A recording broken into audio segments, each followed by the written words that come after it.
اول حاجه عايزين نعرفها هي الاناتوميكال بوزيشن يعني وضع، واناتوميكال هي صفه من اناتومي يعني تشريح، فهو الوضع التشريحي لجسم الانسان اللي هو اناتوميكال بوزيشن.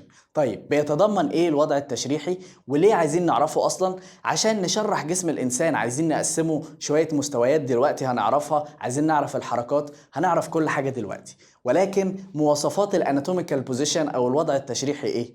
اول حاجه بيقول لك اول شرط the person is standing erect، يعني يكون واقف. erect معناها مستقيم، يكون واقف بشكل مستقيم، ما يكونش ولا عامل كده ولا مش معوج يعني.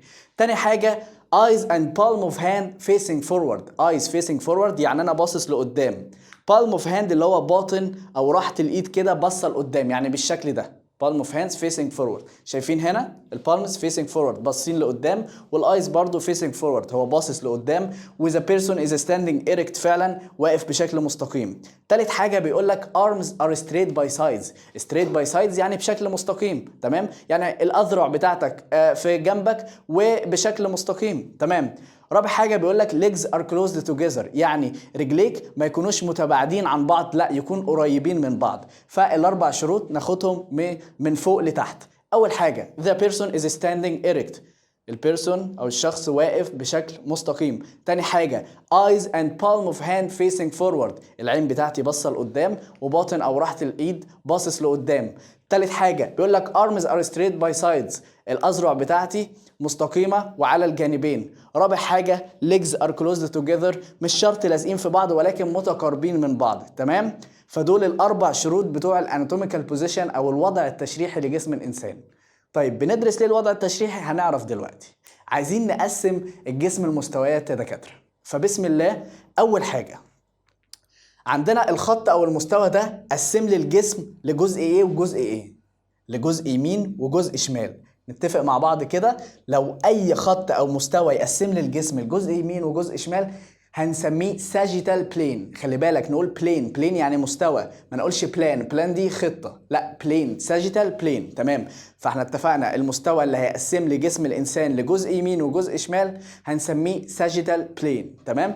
فالخط ده قسم لي فعلا جزء يمين وجزء شمال. شايف ده بس جايبهولك بزاوية، تمام. قسمهولي اهو جزء، ثواني، قسمهولي الجزء الابيض ده جزء يمين والجزء الازرق ده جزء شمال. خلي بالك المستوى اهو بس هو جايبهولك بشكل 3 دي من الجنب، تمام. اهو خط في النص بيقسم الجسم يمين وشمال. خلي بالك بقى في حته ساجيتال بلين هتسال نفسك سؤال، هل الجزء اليمين قد الجزء الشمال؟ لو بيقول لك the plane that divides the body into equal right and left parts، equal معناها ان الخط في النص بالظبط، فساعتها هنسميه mid sagittal، هنسميه mid sagittal or median plane. لكن لو unequal right and left parts يعني الخط دوت مش في النص بالظبط، فبالتالي النص اليمين مش زي النص الشمال، يبقى ايه؟ يبقى هنسميه بارا ساجيتال بلين. بارا معناها جانبي، ماشي يا دكاتره؟ فاتفقنا خط او مستوى في الجسم بيقسمهولي يمين وشمال هنسميه ايه؟ ساجيتال بلين. هنسال نفسنا هل الجزء اليمين قد الجزء الشمال؟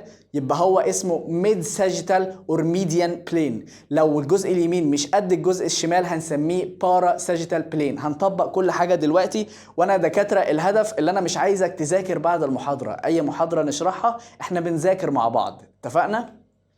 عندنا هنا مثلا يا دكاتره عندنا الخط ده تقريبا كده بمجرد النظر هتلاقيه بيقسم لك الجسم الجزء الشمال قد الجزء اليمين، فهنسميه ايه؟ ميد ساجيتال بلين. لكن خلي بالك هنا بقى، شوف الجزء اجزاء مختلفه، ده مش قد ده، فهنسميه ايه؟ بارا ساجيتال بلين. يمين وشمال ساجيتال بلين، خلي بالك في النص ميد ساجيتال اور ميديان بلين.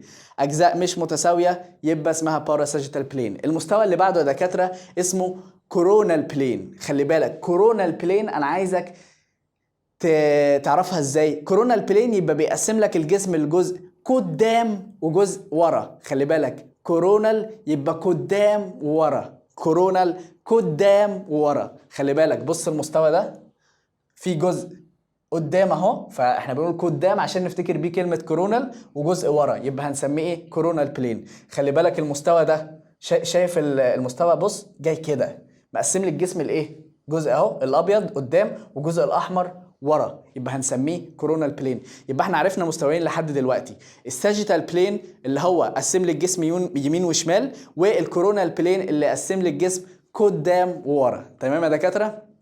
اسمه ترانسفيرس اور هوريزونتال بلين. ليه؟ عشان بيقسم لي الجسم لجزء فوق وجزء تحت. تمام؟ نفتكرها ازاي برضو كلمه ترانسفيرس؟ انت عارفين طبعا هوريزونتال معناها افقي، ترانسفيرس حتى يعني تحس ان هو حرف التي اهو، حرف التي يفكرك بترانسفيرس، جزء فوق وجزء تحت.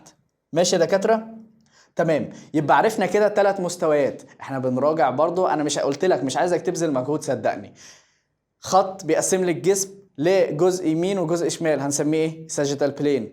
الجزء اليمين قد الجزء الشمال، هنسميه ايه؟ ميد ساجيتال اور ميديان بلين. تمام؟ طيب لو قسم لي الخط ده، قسم لي الجسم لجزء قدام وجزء ورا، كورونال بلين. لو الخط دوت او المستوى ده قسم لي الجسم لجزء فوق وجزء تحت، يبقى ترانسفيرس اور هوريزونتال بلين. برافو عليكم يا دكاتره. احنا خلي بالكم يعني هنبدا نتدرج في المستوى مع بعض. تعالى يا علي، اخويا يا جماعه نطبق عليه، تعالى بسرعه. نسال نختبره بقى نشوف قاعد مركز. بالظبط. انا عارف ان انت مش ما كنتش سامع كويس، بس اكيد لقطت حاجه. تمام. دلوقتي لو علي جينا قسمناه يا جماعه لخط في النص كده، قسمهولي يمين وشمال. اولا قسمهولي يمين وشمال يبقى اسمه ايه؟ ساجيتال. ساجيتال. تمام. طب لو الجزء اليمين لو قلت لك ايكوال رايت اند ليفت بارتس، ميد ساجيتال او ميديان. ميد ساجيتال اور ميديان. برافو عليك. طب لو قلت لك ان ايكوال رايت اند ليفت بارتس، مش متساويين، بارا ساجيتال. بارا ساجيتال. برافو عليك. طيب لو جيت كده، بص كده قدام في الوضع التشريحي، اعمل لي الوضع التشريحي. ايوه كده، برافو عليك. لو جينا كده قسمناه بقى جزء قدام وجزء ورا، كورونال بلين. برافو عليك. لو جيت بقى كده ما تخافش ما تخافش. لو جيت كده وقسمتك جزء فوق وجزء تحت، ترانسفيرس اور هوريزونتال. برافو عليك. ترانسفيرس اور هوريزونتال بلين. برافو عليك يا علي. جميل. برافو عليك. عايش. طيب ماشي. تعالوا دوركم دلوقتي يا دكاتره. ايه؟ وجبه تتصرف هنا. وجبه، حاضر ماشي. طيب دوركم بقى دلوقتي يا دكاتره. ده قسم لي الجسم لايه؟ upper ولور، جزء فوق وجزء تحت، يبقى اسمه ترانسفيرس اور هوريزونتال بلين. ده قسم لي الجسم لايه؟ خلي بالك اهو، يبقى جزء يمين وجزء شمال، يبقى هو ساجيتال بلين. تمام. ده قسم لي الجسم لايه؟ لجزء قدام وجزء ورا. برافو عليكم يا دكاتره، يبقى اسمه كورونال بلين. ده قسم لي الجسم لايه؟ قدام ورا. قدام. برافو عليك. جزء قدام وجزء ورا، يبقى برضه كورونال بلين. بص مهما يلعب معاك في الاشكال انت المفروض تكون عرفت يعني. ده قسم لي الجسم، خلي بالك من الجنب، جزء ده وده اسمه ساجيتال بلين عشان يمين وشمال. ده قسم لي الجسم لايه؟ جزء فوق وجزء تحت، يبقى ترانسفيرس اور هوريزونتال بلين. طيب نروح للنقطة اللي بعدها، الاتجاهات. الاتجاهات يا دكاترة يعني حاجة بسيطة حرفيا، بيقول لك anterior و posterior. طيب ما كل الناس بتقول anterior و posterior، ولكن احنا عايزين نعرف في الواقع، نطبقها في الواقع، او لو جالي سؤال في الام اس كيو مثلا هيجي ازاي؟ اكيد مش هيقول لك anterior و posterior والحاجات دي كلها. تمام. فمهم جدا تركزوا في النقطة دي. anterior قدام، خلي بالك الايه اهو مع الامام او قدام، anterior قدام، posterior ورا. خلي بالك انت ممكن برضو تعلمها posterior بباك، انا عارف ان دي بالبي ودي بالبي، ولكن anterior قدام، posterior ورا. كنا عملناها قبل كده برضو. ده بالنسبة لايدي، القلم ده لو حطيته قدام ايدي يبقى القلم ده بالنسبة لايدي ايه؟ قدام، اللي هي اسمها ايه؟ anterior. لو ورا ايدي، لو حطيت القلم ده ورا ايدي يبقى هو posterior. تمام. حتى بصوا دكاترة، لو اعتبرنا ده ان ده بلين او مستوى، قسم لي الجسم لايه؟ لجزء قدام وجزء ورا. انت عرفت دلوقتي ان قدام anterior ورا posterior، هنسميه ايه؟ الكورونال بلين. تمام. ده لو اعتبرناه مستوى، قسم لي الجسم فوق وتحت، اللي هو ترانسفيرس هوريزونتال بلين. ولكن احنا دلوقتي بنعرف ان فوق معناها superior، تحت معناها inferior. superior حتى جايه من سوبر، بيقول لك سوبر، تحس ان هو شخص كده في السماء، حتى superior سما، فوق، حاجه فوق. inferior تحت. فبرضه بالنسبه، ثانيه واحده، بالنسبه لايدي قلنا القلم ده لو حطيته قدام anterior، لو حطيته ورا posterior، لو حطيته فوق سوبر سبيريور superior. تمام. لو حطيته تحت انفيريور. inferior. تمام. انت فوق دي. ربنا يخليك يا عم.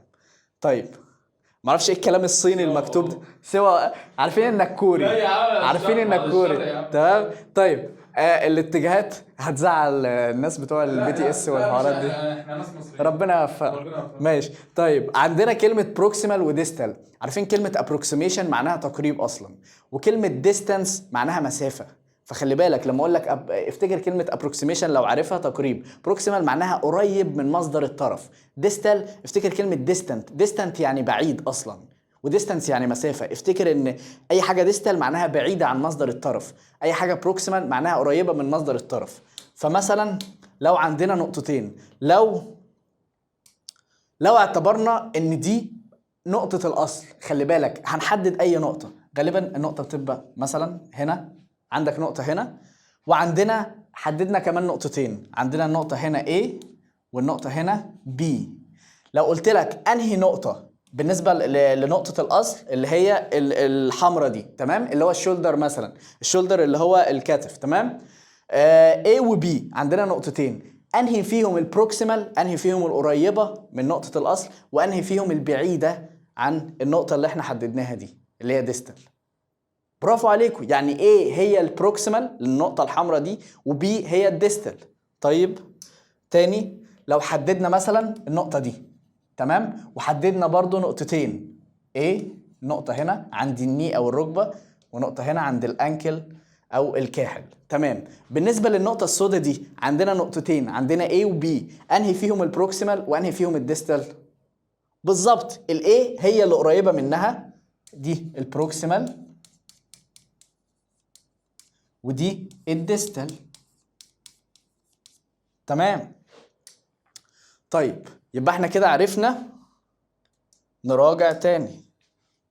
wait a second. طيب بالنسبة لإيدي، قدام anterior، ورا posterior، فوق superior، تحت inferior.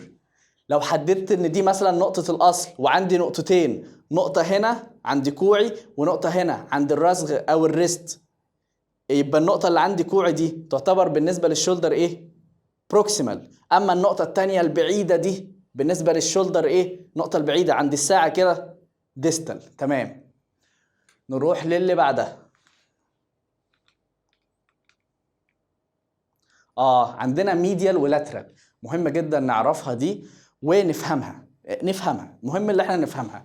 عندنا الخط اللي في نص الجسم، ما خلي بالك ما بقولكش المستوى، بقول لك الخط اللي بيقسم الجسم بالظبط، اللي بيعدي في نص الجسم بالظبط، اسمه الميد لاين. ميد يعني منتصف، انت عارف يعني ميد ترم، امتحانات نص الترم وهكذا. فما اقول لك ميد لاين هو خط النص عشان بيمر في نص الجسم بالظبط، تمام. عندنا النقطة اللي قريبة من الخط ده هنسميها ميديال، النقطة اللي بعيدة عن خط النص هنسميها لاترال. اي نقطتين بقى يعني على حسب ما تحددها. يعني مثلا عندنا نقطتين، عندنا نقطة A وعندنا نقطة B، تمام. حددنا نقطتين اهو، دي ودي. عندنا الميد لاين، انهي اقرب؟ الاي هي اللي قريبة من خط النص، يبقى هنسمي الاي هي الميديال، اما البي بالنسبة لايه هتعتبر لاترال عشان هي ابعد عن خط النص. نطبقها على حاجة تانية. لو قلت لك البيج تو اللي هو الصباع الكبير، خلي بالك كل ده بنعمله على الوضع التشريحي، لو تلاحظ هتلاقي فعلا البيرسون از ستاندينج ايركت، واقف مستقيم. لو تلاحظ هتلاقي الايز فيسنج فورورد، باصص لقدام. البالم اوف هاندز عامل لك كده فيسنج فورورد فعلا، تمام. الارمز ار ستريت باي سايدز، فعلا هم مستقيمين اهوت، الاذرع مستقيمين وحاططهم في جنبه. والليجز ار كلوز توجذر، يعني رجله قريبين من بعض، ففعلا ده في الوضع التشريحي، فاحنا في التمام، تمام. فحددت لك مثلا نقطتين، خلي بالك عشان السؤال ده في ناس غلطت فيه كتير يعني، تمام. بيقول لك البيج تو، ولكن البيج تو اللي هو الصباع الكبير في رجلك اللي هو نقطة A، والصباع الصغير اللي هو النقطة B. حاول كده حتى تعملها على نفسك انت، هتلاقي الصباع الكبير هو الاقرب لخط النص، فالصباع الكبير هو اللي يعتبر ايه؟ ميديال. اما الصباع الصغير هتلاقيه متطرف كده، هو الابعد عن خط النص، فهنسميه ايه؟ لاترال. تمام؟ الكلام ده بيتم على اي نقطتين تحددهم بقى. تمام. لو جيت قلت لك مثلا البايسبس، بايسبس باي يعني ثنائي وسبس يعني رؤوس، واللي هي هنا دي، والترايسبس اللي هي ورا دي، تراي يعني ثلاثي وسبس يعني رؤوس. عندنا البايسبس اللي هي قدام دي، والترايسبس ورا. فلما اقول لك البايسبس بالنسبه للترايسبس ايه؟ انتيور. بالظبط، ما هي البايسبس قدام الترايسبس. اما بقى لو قلت لك الترايسبس ايه الريليشن بتاعتها بالنسبه للبايسبس؟ الترايسبس دي ورا، دي ورا البايسبس، يبقى هي posterior to the biceps. لو قلت لك مثلا اي حاجه احنا عايزين نطبقها بقى في الجسم، my nose is superior to my mouth. ايوه، ما هو فعلا المناخيري فوق بقي، طب ما طبيعي. لكن my mouth is inferior to my nose، ما طبيعي. تمام.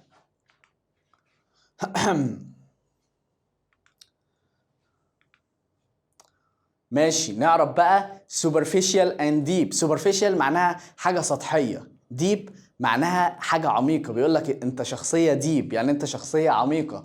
superficial يبقى حاجة سطحية. تمام. طيب، عندنا مثلا لو قلنا مثلا في طبقات في الجلد، مثلا عندنا طبقة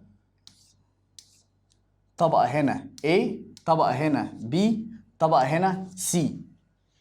ده في طبقات في الجلد. خلي بالك كل ما ايه كده معناها انها للسطح، بي وسي بندخل جوه. تمام. فلما اقول لك انهي فيهم الطبقه السوبرفيشال، انهي فيهم طبقه السطحيه، انهي فيهم؟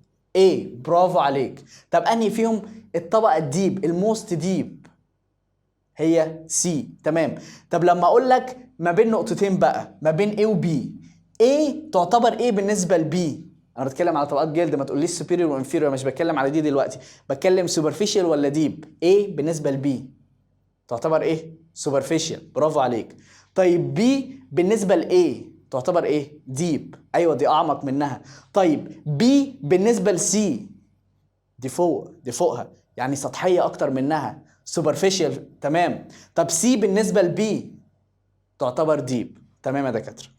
طيب، يعني انتوا عارفين مثلا لو قلت لك الساعه دي بالنسبه للجلد بتاعي مثلا او دراعي هتبقى ايه؟ سوبرفيشال، دي حاجه سطحيه. لكن لو حددت لك مثلا اوعيه دمويه جوه او نيرفز اللي هي اعصاب جوه، هتقول لا دي ديب للسكن. مفيش حد اعصابه بتطلع. دي بالشخص العميق. عميق. امال ايه؟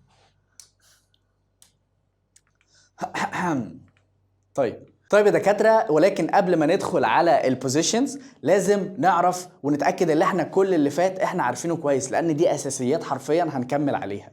وانا زي ما قلت لك احنا بنعمل كويز اصلا في نهايه كل محاضره، اي محاضره هتلاقي كويز. بنطمن ان احنا فاهمين كل حاجه صح، وهتلاقي فيه اسئله امتحانات سابقه برضو موجوده في الكويز ده. تمام. فركزوا معايا كويس. طيب، لما اقول لك كده the plane that divides the body into right and left parts، هتسميه ايه البلين ده؟ هنسميه sagittal plane. برافو عليك. لو قلت لك equal right and left parts هنسميه ايه؟ mid sagittal or median plane. برافو عليك. لو قلت لك unequal right and left parts هتسميه ايه؟ para sagittal. وخلي بالك para معناها جانبي، يعني مش في النص يعني. طيب لو قلت لك the plane that divides the body into anterior، انت دلوقتي عارف anterior and posterior parts، جزء قدام وجزء ورا، coronal plane. برافو عليك. لو قلت لك the plane that divides the body into upper and lower part، جزء فوق وجزء تحت، transverse or horizontal plane. برافو عليك. طيب يا دكاتره، طيب بالنسبه نطبقها تاني كده مع بعض مع الريموت ده. مثلا بالنسبه لايدي الريموت ده، تمام كده anterior، كده ورا posterior، فوق تحت. طيب لو حددت لك دي نقطة الأصل، وعندنا نقطتين، نقطة هنا عند كوعي ونقطة عند الريست، أنهي فيهم البروكسيمال اللي هي قريبة من المصدر، وأنهي فيهم الديستال؟ البروكسيمال اللي عند الكوع. اللي عند الكوع. والنقطة دي ديستال عشان هي بعيدة. طيب لو حددت 3 طبقات، الطبقة السطحية خالص هيبقى اسمها ايه؟ الطبقة العميقة. برافو عليك يا دكتور حسام. نجيب لك عايز ايه؟ مصر. وجبه. وجبه ماشي. طيب ندخل على البوزيشنز يا دكاتره. الميديال واللاترال احنا كنا هننساها. ميديال قريبه من الميد لاين، لاترال البعيد عن الميد لاين. لو ده الميد لاين مثلا عند المايك كده، قريب من المايك كده. طيب حددت لك نقطه هنا ونقطه هنا، يبقى اكيد دي هي الميديال، اكيد دي هي اللاترال. تمام. البوزيشنز عندنا ايركت بوزيشن، عندنا سوباين بوزيشن، عندنا بروم بوزيشن. طيب نفرق ما بينهم ازاي يا دكاتره؟ طيب ايركت بوزيشن اللي هو الوضع التشريحي لجسم الانسان اللي هو واقف مستقيم، دي حاجه احنا عرفناها من الاناتوميكال بوزيشن او الوضع التشريحي ده احنا شغالين كله عليه. لكن عندنا اوضاع تانية، عندنا بروم بوزيشن وسوباين بوزيشن. خلي بالك سوباين بوزيشن بيكون نايم على ظهره كده وباصص للسماء. خلي بالك سوباين سما، افتكر سوباين يبقى باصص للسماء. سوباين اولها اس، باصص للسماء. فانت اكيد اي حد باصص للسماء ونايم اكيد هيبقى نايم على ظهره، يبقى الوضع ده هو السوباين بوزيشن. العكس بقى يبقى نايم على بطنه، بروم بوزيشن. يبقى اتفقنا واقف مستقيم اللي هو الايركت بوزيشن، واقف اقصد نايم على ظهره وباصص للسماء يبقى سوباين بوزيشن. العكس نايم على بطنه هنسميه بروم بوزيشن. تمام.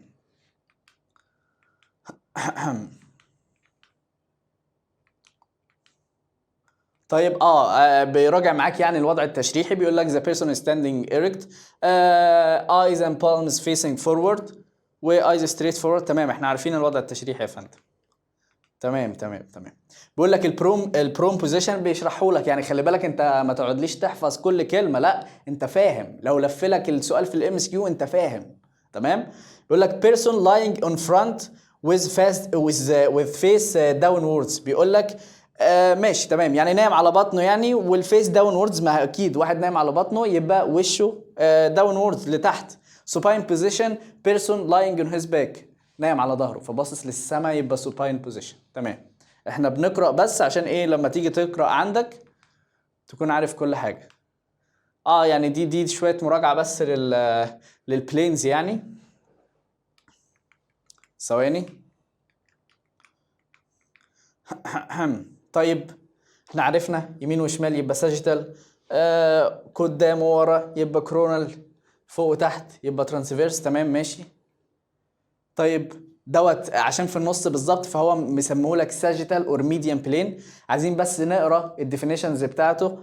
بيقول لك a vertical plane، ما هو اكيد عمودي يعني، طالما بيقسم يمين وشمال يبقى هو عمودي. that passes through the midline of the body. خلي بالك ده ميديان، فهو قال لك بيعدي بالميد لاين او خط النص. dividing it into two equal right and left halves، يعني نصين متساويين. طالما ايه equal يبقى mid sagittal or median plane، وهو فعلا سماه كده. البارا ميديان اور بارا ساجيتال، خلي بالك البارا ساجيتال برضه يسميه بارا ميديان. احنا اتفقنا بارا معناها جانبي، فبيقول لك is any vertical plane تمام parallel to the median plane. تمام، ما هو بيكون متوازي مع الخط اللي في النص. and hence divides the body into unequal right and left parts. اللي يهمني equal median unequal parasagittal. احنا بنقرأ بس عشان ايه ابقى قرأت معاكم كل حاجة. كرونال بلين اللي هو قدام ورا is any vertical plane. خلي بالك كرونال برضو هو خط يعتبر عمودي. تمام. at right angle تمام في زاوية قايمة to the median plane ماشي. and divide the body into، اللي يهمني الحتة دي بصراحة anterior and posterior parts، بيقسمه لي قدام ورا. horizontal ثواني طيب بيقول لك horizontal or transverse plane is a plane which divides the body into upper and lower parts زي ما احنا. تمام. it passes at right angle to the median and the coronal planes. انا قلت لك المهم بصراحة، يعني دي كلها حاجات سهلة جدا. دي حاجات بس للايه عشان نفتكر مع بعض. الكرة دي بالنسبة للتشير او الكرسي ده هيبقى دي الكرة كده superior، كرة كده تحت يبقى هي الكرة كده inferior، كرة كده قدام البوكس ده يبقى ايه anterior. تمام. الكرة خلي بالك هي موجودة هنا، مش عارف ظاهرة ظاهرة يبقى posterior. طيب ماشي ماشي. يعني هو بيقول لك في 3 نقط هنا، في 3 نقط هنا، وليكن الاي والبي والسي. خلي بالك الاي ده خط في النص بالظبط، خط في النص، بس هو دوت مش قصده الميد لاين، هو قصده لو مستوى هيبقى اسمه ايه؟ ميديان. برضو لو حاجه في النص بالظبط ميديان، برضو لو حاجه في النص بالظبط ميديان اور ميد ساجيتال.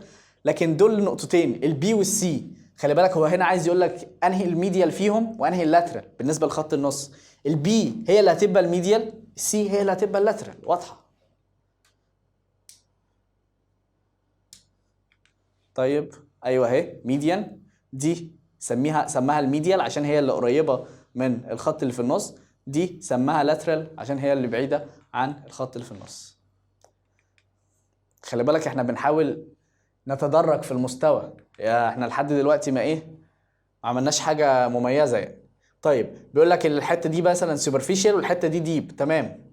ما هو كل ما نزلت كده كل ما دخلت في العمق، واحنا طبقناها ماشي. دي كلها حاجات عشان تفكرك يعني. البروكسيمال بيبقى قريب والديستال بيبقى بعيد.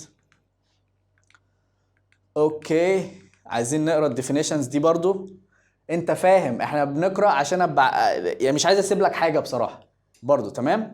بيقول لك الاناتوميكال تيرمز اوف ريليشن، بيقول لك الميديان، انت فاهم، بيقول لك the structure is in the median plane، تمام. ما هو لو اكيد حاجه في الميد لاين اور ميديان اكيد هي هتطلق عليها ميديان. لو بيقول لك ميديال يبقى قلنا قريبه من خط النص، اللي هو the structure is near to the median plane، او قريبه من خط النص او قريبه من المستوى اللي في النص اللي هو الميديان بلين، تمام. lateral بيقول لك the structure is away، خلي بالك near to the median plane هنسميها medial، away يعني بعيد عن الخط او المستوى اللي في النص هنسميها lateral. عندنا anterior or ventral، خلي بالك بيسميها ventral برضو. بس ventral ده يعني مصطلح بيستخدم في الامبريولوجي او علم الاجنه اكتر يعني. بيقول لك the structure is towards the front of the body، front اللي هو قدام اللي هو anterior، posterior dorsal برضو relation للباك. the structure is towards the back of the body، تمام. superior cranial or cephalic دي برضو بيستخدموها برضو في علم الأجنة والإمبريولوجي أكتر.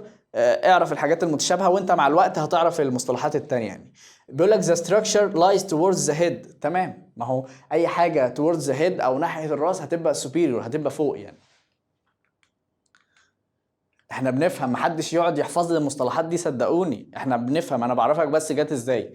ميدل بيقول لك ميد بوينت بتوين تو فيكسد وانز، ما اكيد ميدل يعني حاجه في النص، ماشي. بروكسيمال ذا ستراكشر از نير تو ذا ترانك، ترانك اللي هو الجذع، ده اسمه الجذع اللي هو ترانك، اللي هو مثلا دي نقطه قريبه من الترانك، قريبه من الجذع، دي نقطه بعيده عن الجذع، تمام.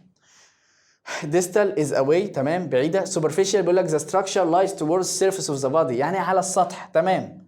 حرفيا الكلمه معرفه نفسها يعني. deep بيقول لك the structure lies away from surface of the body، ايوه ما هو حاجه deep يبقى حاجه بعيده عن السطح، ماشي. external احنا عارفين external او outer the structure lies towards surface of a hollow organ، تمام. يعني انت عارف ان external حاجه خارجيه، internal حاجه داخليه، ده اللي انا عايزك تعرفه يعني. طيب نيجي بقى للموفمنتس، تمام. حاجه سهله برضو نعرفها مع بعض. طيب عندنا حركات زي فليكشن واكستنشن، خلي بالك انا ودكتور حسام كنا قبل كده قلناها يعني، كان في فيديو بتاع، فاحنا بنقول لك تفرق ما بين الحركات دي ازاي. عندنا حركتين، عندنا فليكشن وعندنا اكستنشن. دكتور حسام ممكن تيجي؟ حاضر بعد اذنك. حاضر. عشان ايه؟ ثانية واحدة نشغل مايك اهو. دكتور حسام احنا كنا عرفنا الناس قبل كده الحركات، نزلنا فيديو بتاع، بس مفيش مشكله نعرفهم تاني وعايزين نقارن كل حركه مع بعضها. يلا بينا. تمام. يلا. عندنا حركتين مثلا فليكشن والاكستنشن. ماشي. الاكستنشن، تمام. الاكستنشن بنعلمه بايه؟ الاكستنشن بنعلمه بالاكستنشن بتاع البنات اللي بيحطوه في شعرهم، اللي هو اسمه اكستنشن عشان يفردوا شعرهم. يفردوا شعرهم ويطولوه. فانا لما ابقى تاني كده وعامل كده، انت كده عملت فردت كوعي، يبقى اسمها اكستنشن. العكس كده انت بتتني كوعك، تتني اللي هو فليكشن. يعني عندك هنا مثلا خلي بالك من اتجاه حركه السهم، هو هنا كان فرده وبعدين تناه، هو كده بيتني دراعه فيبقى يبقى اسمها فليكشن. لكن هنا بيفرد دراعه، بص كان متني اهو الدراع اهو كان متني بعد كده اتفرد وبعدين كده فيبقى بصوا يا شباب، بصوا انا ده لو عملت كده انا كده فليكشن. طب انا عايز افرد دراعي اكستنشن، وقلت لكم بنفتكر الاكستنشن باكستنشن الشعر اللي هو بيفرد شعر البنات، فيبقى اكستنشن فليكشن، اكستنشن فليكشن. تمام. عايزين الحركتين اللي بعدهم اللي هم يعني الشباب الولاد ممكن يعرفوا الحركه دي لما بنروح الجيم ونيجي نلعب لعضله البايسبس، بنلعب كده صح؟ بالظبط. بنعمل فليكشن تعمل كده بالظبط، تعمل البو فليكشن، تعمل كده فليكشن. تمام. لكن عضله بقى الترايسبس بنعكس. تمام. عندنا برضو الابدكشن والادكشن. ابدكشن اولها ايه؟ ابد. اولها ابد، تحسك بتقول ابعد. لما نكون مقربينه كده ونعمل كده احنا بنبعد، فكده ابدكشن. لكن ادكشن اولها اد. احنا اتفقنا اولها اد، يعني كاننا بنقرب المسافات. صح. تمام. تعمل لحد اد نقرب المسافات، فكده ادكشن.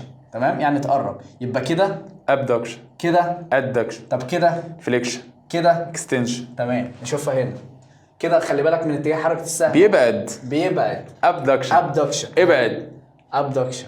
تمام. لكن كده هو قرب، فيبقى ادكشن او اد. وهنا كمان ممكن ساعات بيجي هنا ويقول لك حركه الليمب تو ذا سنتر او تو ذا ميد لاين، او حركه او مثلا الليمب اللي هو الطرف تو كلوزر تو ذا بادي، فاللي هو بيقول لك انك بتحرك الطرف ده تجاه الجسم او بتقربه للجسم. هو حتى ممكن فيقول لك ده الحركه بتاعت ايه؟ حركه الادكشن. حركه الادكشن. وخلي بالك فليكشن دي معناها بيندنج. خلي بالك لو في الام اس كيو مثلا هتلاقي كلمه بيندنج معناها يتني. تمام. اما الاكستنشن بتساوي ستريتنينج يعني انت بتخلي الحاجه ستريت. بيقول لك شعر كيل وشعر ستريت مستقيم يعني. فاهم؟ فاكستنشن انت بتفرد كانك بتعمل ستريتنينج. تعالوا بس نختبرهم كده بشكل سريع. لو قلنا لكم فليكشن اللي هي بيتني. تمام. لو قلنا لكم اكستنشن بيفرد. تمام. بيفرد. ابدكشن بتبعد. نفس الشيء برضو ينطبق على الرجل. لو انا الرجل عملتها كده فهقول والله ان الرجل برضو دي حركه ابدكشن. مش شرط الدراع. احنا بنتكلم ده اسم الموفمنت نفسها، الاسم الحركه. كذلك الامر هنا، انا بعمل ايه؟ بقرب الايد تجاه الجسم. نفس الشيء برضو لو الرجل بعيده وبقربها. تمام. عندنا الحركه اللي بعدها اسمها سيركمدكشن. عندنا سيركم اصلا معناها دايره او مخروط. فاحنا لما نعمل كده على شكل دايره او مخروط بالشولدر مثلا اللي هو الكتف اسمها سيركمدكشن. يبقى كده سيركمدكشن جاي من سيركل يعني دايره، فيبقى سيركمدكشن اللي هو بتحرك دراعك بشكل دائري اللي هو كده. لان احنا قلنا كده ابدكشن، كده ادكشن. طب كده بقى سيركمدكشن. تمام. عندنا اللي بعدهم بيقول لك برونيشن وسوباينيشن. نظهرها لهم الحته اللي فوق. تمام. سيركمدكشن. عندنا برضو برونيشن وسوباينيشن. سوباينيشن احنا علمناها بايه؟ سبحان الله. اعملها لهم ثانيه واحده. يلا صبحوا معانا بقى، خد الحسنات يلا. بالظبط كده. سوباينيشن. خلي بالك ده الوضع اللي بتقول فيه سبحان الله، علمها كده. العكس بقى، برونيشن. يبقى كده سبحان يبقى سوباينيشن. كده برونيشن. يعني انت بص ايدك لو كده وبتعمل كده لحد كانك هتشحت منه، فانت كده عملت حركه سوباينيشن. سبحان الله. لكن لو عملت كده برونيشن. تمام. عندنا برضو حركات نعملهم مع بعض الاول. تمام. نكمل لهم تمام. نشوف دي الاول. تمام. انت مثلا انا بسلم عليك دلوقتي اقول لك ايه يا برو. خلي بالك بص انا ده بتاع زيزو ده. يا عم اسكت. طيب بقول برو. فخلي بالك انا كاني بعمل الجو لقدام. فبرو يبقى اسمها ايه؟ بروتراكشن. يبقى الحركه اللي هي بالجو او المانديبل بتاعتك اللي هو الفك بتاعك بتعمل يبقى بروتراكشن. العكس بقى ري تحس بترجعه لورا. خلي بالك ده بص بيعمل كده الحركه دي اللي هو ايوه اللي هو كده، يبقى اسمها بروتراكشن. كده يعني بيرجعه لورا مثلا كده اسمه ريتراكشن. بص بيورينا حركه البرونيشن والسوباينيشن اهو. سوباينيشن سبحان الله. لكن برونيشن ايدك بتبقى كده. تمام. حركه الانفيرجن والايفيرجن دي بتتعمل بالرجل. عندنا حركتين بقى يا دكاتره اسمهم انفيرجن وايفيرجن. انفيرجن اولها ان يعني بتخلي الرجل من تحت تبص لجوه. فبالتالي كده زي كده الرجل كده من تحت بصه لجوه. شفت لما بتيجي تعمل باص كده لجوه بس برجلك بنفسها من تحت، هي نفس الشيء كأن ببطن رجلك كده. هو كده هتعمل انفيرجن. ان معناها داخلي، يعني هو انفيرجن رجلك لجوه. طب عكسها ايفيرجن جايه من اكزيت. اولها اي يبقى اكزيت. بص دي حركه الايفيرجن. بص انك بتعمل رجلك لبره كأنك بتلعب بوش رجلك كوره. تمام. يبقى عندنا يلا تاني نسيبها لهم نشوفوها. الرجل من Inversion. تحت باصه لجوه انفيرجن، الرجل من تحت باصه لبره لبره. يبقى ايفيرجن. Eversion. تمام نشوفها في الباوربوينت. ماشي. يبقى اهو اختبار اهو بالنسبه لكم. حد يقول اسم الحركه دي دلوقتي. انا الرجل دلوقتي لجوه اهو، لجوه كأن في بطن رجلي، يبقى ايه؟ انفيرجن. انفيرجن. طب كده الرجل اللي بره ها ايفيرجن. نوريهم. بالظبط انفيرجن وايفيرجن. افتكروها ثانيه واحده يا دكتور تمام. باذنك. اهو انفيرجن ان لجوه، لكن دي الرجل اللي بره ايفيرجن. افتكروها باكزيت اللي هو خروج. برضو اعرف ان الصباع الكبير البيج تو ناحيه جوه. تمام عشان تعلموها الصباع الكبير بيبقى ناحيه جوه تمام. في الرجل. تمام. هنا هو بنراجع الحركات بيقول لك ولكن بالاسم. بقى بيقول لك الديفينيشن بتاعها تعريف. فليكشن. بيقول لك the approximation of two surfaces with bending of a joint. ما هو طبيعي انت لما تعمل كده فانت كده فليكشن، انت فعلا قربت السيرفيس ده للسيرفيس ده، صح كده انت بتقرب فعلا. تمام. اعرف لي كلمه bending معناها يتني برضه. extension the return back from flexion، يعني انك ترجع من الفليكشن انك تفرد تاني هو اسمها الاكستنشن. واعرف لي كلمه straightening اللي هو اللي انت بتفرد المفصل. تمام. طيب بيقول لك دي الابدكشن اولها ابد يبقى ابعد is movement of part away from the median plane، يعني انت بتبعد عن الميديان بلين. تمام. adduction العكس بقى towards the median plane. او ممكن هنا يعكسها يجيب لك مثلا closer to the body اللي هو بتقربها للجسم. بالظبط. عندنا circumduction بيقول لك يعني بتتكون الخطوات بالتفصيل بتاعتها. بيقول لك in succession يعني بالترتيب كده flexion abduction extension then adduction. دي حاجه مش مهمه قوي. بيقول لك abduction is movement عرفنا خلاص. دي قلناهم. protraction to move a part forward، يعني خلي بالك مش شرط البروتراكشن دي تتعمل برضو على الماندبل، ولكن غالبا بتتعمل على الفك بتاعك. فبروتراكشن كده انت فورورد لقدام. ريتراكشن بترجع لورا. باكورد لورا. بترجع لورا. الكويز بقى. ثاني. الكويز بقى يا دكاتره جه وقتكم وان شاء الله. لا طب السلام عليكم. لا معاكم يلا. طيب بسم الله نبدا مع بعض وانتوا اللي هتحلوا يا دكاتره. تمام. بقول لك اول حاجه a plane which divides the body into upper and lower parts it passes at right angle to median plane and coronal plane. مش محتاجين نقرا الباقي. انت بيقول لك upper and lower parts، يعني ده سؤال سهل بصراحه. يبقى ايه؟ جزء فوق وجزء تحت. transverse or horizontal plane. The person is lying on his back، يعني بيقول لك نايم على ظهره من الاخر وباصص للسماء. نايم على ما هو اكيد نايم على ظهره يبقى باصص للسماء. للسماء سما يبقى ايه؟ supine position. برافو عليك. اللايثوتومي ده يا دكتور ممكن بس نقوله لهم ثانيه. اللايثوتومي بوزيشن ده بتاع الست وهي بتولد، بتبقى رجليها عامله كده وبتولد. تمام عشان في بعض تمام ماشي. ناس ممكن تقول لك ايه ده. تمام. Which plane divides the body into equal right and left halves. خلي بالك right and left halves بس كنا نقول sagittal، لكن قال لك equal. يبقى ايه؟ فين؟ ايوه median or sagittal. لكن لو كان unequal كان هيكون unequal يبقى parasagittal. طيب السؤال اللي بعده بيقول لك the planes that divide the body into anterior اللي هو front and posterior اللي هو تمام قدام ورا. قدام coronal plane. تمام. السؤال اللي بعده بيقول لك the planes divide the body into superior and inferior فوق وتحت، يعني جزء فوق وجزء تحت وجزء سفلي اللي هو transverse or horizontal plane. طيب the correct anatomical position includes all except بيقول لك يتضمن التالي ما عدا. بالظبط. انتوا يلا اشرح على اكيد متخيلين. طيب اشرح على ماشي. متطوع. دكتور حسام is standing erect واقف بشكل مستقيم. تاني حاجة الايز بتاعته والبالم اوف هاند فيسنج فورورد، عينه باصة لقدام، والبالم اوف هاند اللي هو باطن ايده باصص لقدام. arms بتوع الارمز ار ستريت باي سايدز فعلا مستقيمين اهوت وفي الجنب، والليجز ار كلوزد توجذر هو تحت الرجل ايه قريبة من بعضها. صح. تمام. فاي حاجة standing erect صح. arms by the side تمام. eyes looking forward تمام. palms facing backwards ما ينفعش كده باكوردز كده، فده طبعا ده ما يحصلش، بيبقى كده بالظبط. طيب بيقول لك the position when a person is lying on his back with face upward is called برضو. يعني حد هو نايم على مصمم ظهره، السؤال ده نايم على ظهره وباصص للسماء، يبقى ايه؟ supine position. طيب بس طب ماشي تمام.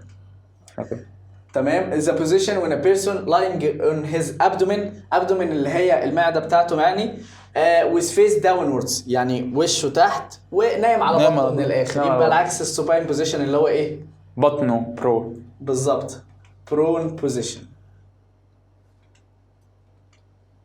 which term describes near to the trunk قريب من الجذع. يعني انا عندي نقطة هنا ونقطة هنا، هو دلوقتي عايز بالظبط. النقطة اللي هنا اللي هي قريبة من الترنك، قريبة من يبقى الترنك او الجذع اللي هي proximal. which term describes away from the trunk عكس away from معناها بعيد زي ما كنتوا عارفين طبعا في الانجليزي، يعني النقطة هنا يبقى distal. distal. تمام. the structure that is near the median plane is قريب من خط النص. خط النص او المستوى اللي في النص، يعني واضحة انها medial. Medial. لو قال لك away from the median plane lateral. برافو عليك. يبقى هنا medial. تمام. the structure that is away from the median plane لسه بنقول اللي هو lateral. bending خلي بالك انت شفت كلمة bending اهو، bending اللي هو بتتني the يعني elbow joint، elbow اللي هو الكوع to bring forearm closer to arm. عندك بيقول لك الفور ارم اللي هي المنطقة دي الساعد وديتها للارم اللي هو الذراعي كده، ده بيوصف لك الفليكشن فين؟ فليكشن. تمام. straightening straightening اللي هو فرد استقامة. the knee joint اللي هو الركبة after bending. تمام. يعني بيقول لك كان في الفليكشن ورايح للايه؟ للاكستنشن بالظبط. moving the arm away from the median plane. تمام. بيقول لك الدراع بتاعك away بتبعده، ده كده بيوصف ايه؟ abduction. ابعد. the position when a person is standing straight facing forward بيوصف لك الايه؟ الاناتوميكال بوزيشن فين؟ بالظبط هو ده الاناتوميكال بوزيشن. الحمد لله خلصنا دكاترة. والله دي محاضرة بسيطة، ولكن في المحاضرات اللي جاية برضو هنحاول نبسطها بحيث انك تكون فاهم كل حاجة. دي بس عشان يمكن مجمعة كذا حاجة مع بعض مختلفة. مهما يلعب في الام اس كيو انت هتبقى حرفيا دماغك متسيستمة ومتأسسة صح بإذن الله سبحانه وتعالى. في تنافسية شرسة بين كل واحد شابتر، دي الموضوع هيكون ان شاء الله. ان شاء الله نطلع حاجة قوية جدا بإذن الله. جميعا بس عايزين قبل ما ننهي الفيديو ننتقل معاهم لشوية حركات وهم قالوها. تمام. يلا بينا. يلا بينا. يلا بشكل سريع اختبار لكم يا دكاترة كده عشان ننهي. الحركة دي اسمها ايه؟ تمام. فليكشن. طيب لو انا عملت كده انا كده ايه؟ اكستنشن. طب نشوف حركتين كمان. يلا يا دكاترة الحركة دي انا كده عملت ايه؟ ابعد، يبقى دي كده abduction. طب لو انا عملت كده قرب، بيقرب، ده كده abduction. يبقى كده اهو abduction، كده adduction. يلا ده كده نبص على الحركه دي وانتوا اللي تقولوا انا كده بعمل ايه. برو، فانا كده عملت ايه؟ protraction. طب لو انا عملت كده عكست retraction، يبقى protraction retraction. بس كده خلاص خلصت الحلقه الاولى من كورس الاناتومي. ان شاء الله انتظروها دكتور عمرو ان شاء الله بالنسبه للشباتر اللي جايه، شابتر بالتناوب كده، وان شاء الله في شغل عالي وشغل قوي ان شاء الله ما تقلقوش، ونقدم اقوى حاجه. منتظرينكم ان شاء الله في الحلقات. احتاجتوا اي حاجه يا دكاتره احنا اخواتكم حرفيا، ما تترددوش خالص، عيلنا ليكم حرفيا اكيد. واحنا بنحبكم في الله. السلام عليكم.